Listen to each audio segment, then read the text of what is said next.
Good morning students, मैं सुरेश आपका online YouTube class में स्वागत करता हूं। विद्यार्थियों, हमारा पाठ चल रहा था रक्त और हमारा शरीर। तो इस पाठ में लेखक यतीश अग्रवाल ने हमें यह बताने का प्रयास किया है कि हमारे शरीर में रक्त का क्या कार्य है और उससे होने वाले रोग कौन से हैं और उस रोग में हमें क्या क्या सावधानियां रखनी चाहिए जिससे वापस रक्त नया बन सके, और रक्त के कौन कौन से भाग होते हैं उसके बारे में हमें समझाया है। तो इस पाठ में हमने पिछले वीडियो में 2 पृष्ठ कर लिए थे, आज तीसरा पृष्ठ है। तो दिव्या का भाई था अनिल, उसने स्लाइड देख मानो आश्चर्य से उछल पड़ा था। अनिल यानी कि डॉक्टर दीदी ने वो स्लाइड दिखाई थी सूक्ष्मदर्शी द्वारा, तो उसको देखकर अनिल उछल पड़ा। इसकी तो वह कल्पना भी नहीं कर सकता था। वह बोला, इन्हें देखकर तो ऐसा लग रहा है मानो बहुत सी छोटी छोटी बालूशाही रख दी गई हो।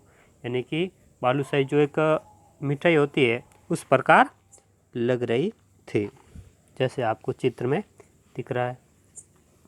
हाँ, दीदी बोली, लाल बनावट में बालूशाही की तरह ही, लाल कण बनावट में बालूशाही की तरह ही होते हैं। यानी कि डॉक्टर ने कहा कि लाल कण को अगर हम सूक्ष्मदर्शी द्वारा देखें तो बालूशाही की तरह ही लगती है। गोल और दोनों तरफ अवतल यानी बीच में दबे हुए। रक्त की एक बूंद में इनकी संख्या लाखों में होती है। यानी कि रक्त की एक बूंद में इस लाल रक्त कणिकाओं की लाखों में संख्या होती है, ऐसा डॉक्टर ने बताया। यदि हम 1 मिलीलीटर रक्त लें, 1 मिलीमीटर रक्त लें तो उसमें हमें 40 से 55 लाख कण मिलेंगे। तो प्रश्न आ सकता है कि 1 मिलीलीटर रक्त में कितने कण होते हैं, तो आपको लिखना है 40 से 55 लाख। इनके कारण ही हमें रक्त लाल रंग का नज़र आता है। ये कण शरीर के लिए दिन रात काम करते हैं। सांस लेने पर साफ हवा से जो ऑक्सीजन तुम प्राप्त करते हो उसे शरीर के हर हिस्से में पहुंचाने का काम इन कणों का है। यानी कि जब हम ऑक्सीजन लेते हैं और वापस कार्बन डाइऑक्साइड छोड़ते हैं तो ऑक्सीजन को हमारे शरीर में हर हिस्से तक पहुंचाने का कार्य इन लाल रक्त कणों का है। इनका जीवन काल लगभग 4 महीने होता है। 4 महीने के होते होते ये नष्ट हो जाते हैं, लेकिन एक साथ नहीं, धीरे धीरे, कुछ आज कुछ कल कुछ उससे अगले दिन। यानी कि एक साथ ये नष्ट नहीं होते, अलग अलग भागों में होते हैं। जैसे जैसे नष्ट होते हैं नए बनते जाते हैं। तब तो कुछ ही महीनों में ये खत्म हो जाते होंगे, अनिल ने डॉक्टर से कहा। यह सुनकर डॉक्टर दीदी मुस्कुरा उठी, बोली, नहीं, ऐसा नहीं होता। शरीर में हर समय नए कण बनते रहते हैं जो नष्ट कणों का स्थान ले लेते हैं। यानी कि जैसे नष्ट होते हैं वैसे वैसे नए कण बनते जाते हैं और एक साथ नष्ट नहीं होते हैं। हड्डियों के बीच के भाग मज्जा में ऐसे बहुत से कारखाने होते हैं जो रक्त कणों के निर्माण कार्य में लगे रहते हैं। इनके लिए इन कारखानों को प्रोटीन, लौह तत्व और विटामिन रूपी कच्चे माल की ज़रूरत होती है। यानी कि प्रोटीन वगैरह, लौह तत्व वगैरह से, विटामिन से ये नए बनते जाते हैं। यह पौष्टिक आहार लेते हो।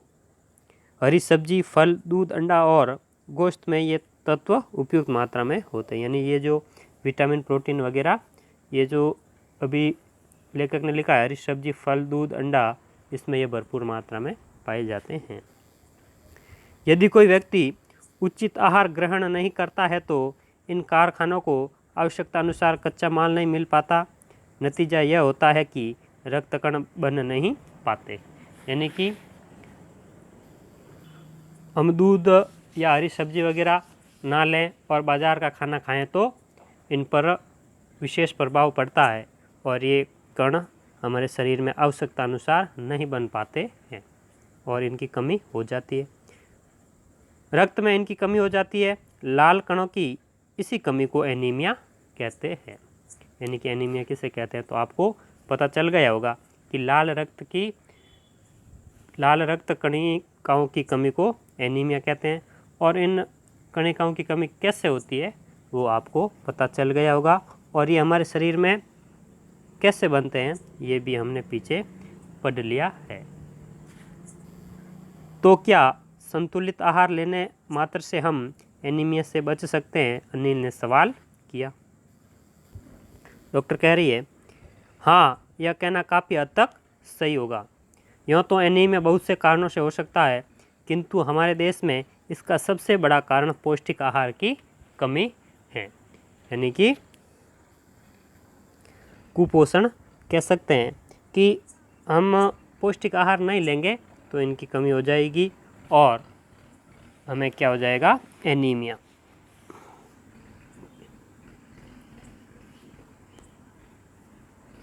इसके अलावा इस रोग का एक और बड़ा कारण है पेट में कीड़ों का हो जाना। ये कीड़े प्राय दूषित जल और खाद्य पदार्थों द्वारा हमारे शरीर में प्रवेश करते हैं। अतः इनसे बचने के लिए यह आवश्यक है कि हम पूरी सफाई से बनाए गए खाद्य पदार्थ ही ग्रहण करें। भोजन करने से पूर्व अच्छी तरह से हाथ धो लें और साफ पानी ही पिएं। और हाँ, अनिल, एक किस्म के कीड़े भी हैं जिनके अंडे ज़मीन की ऊपरी सतह में पाए जाते हैं। यानी कि पेट में तो कीड़े होते ही हैं, एक दूसरे कीड़े होते हैं जो ज़मीन की ऊपरी सतह पर पाए जाते हैं। इन अंडों से उत्पन्न हुए लार्वे त्वचा के रास्ते शरीर में प्रवेश कर हाथों में अपना घर बना लेते हैं। यानी कि जो ज़मीन के ऊपर कीड़े होते हैं वो हमारे शरीर में प्रवेश कर जाते हैं और आंतों में अपना घर बना लेते हैं। इनसे बचने का सहज उपाय है कि शौच के लिए हम शौचालय का ही प्रयोग करें और इधर उधर नंगे पैर नहीं घूमें। यानी कि इधर उधर नंगे पैर घूमने से ये कीड़े हमारे शरीर में चिपक जाते हैं और धीरे धीरे अंदर प्रवेश कर जाते हैं। दीदी, यह तो बहुत ही महत्वपूर्ण बात बताई आपने, अनिल बोला। वह पल भर सोच में डूबा रहा, फिर बोला, आपने बताया था कि रक्त में सफ़ेद कण और बिंबाणु, जिसे प्लेटलेट कण भी कहते हैं, वे भी शरीर में होते हैं। शरीर में उनका क्या काम है? अभी तक हमने पढ़ा कि आरबीसी का क्या काम होता है, कि लाल रक्त कण का शरीर में क्या काम है। अब अनिल पूछ रहा है कि आपने रक्त का एक और भाग बताया था, बिंबाणु यानी सफ़ेद रक्त कण, उसका हमारे शरीर में क्या महत्व है, उसको हम पढ़ेंगे विद्यार्थियों अगले वीडियो में। तो आज के लिए इतना ही। आशा करता हूँ आपको पाठ ज़रूर समझ में आ रहा होगा। तो हमारे वीडियो को लाइक और कमेंट करने में कंजूसी ना करें। धन्यवाद विद्यार्थियों।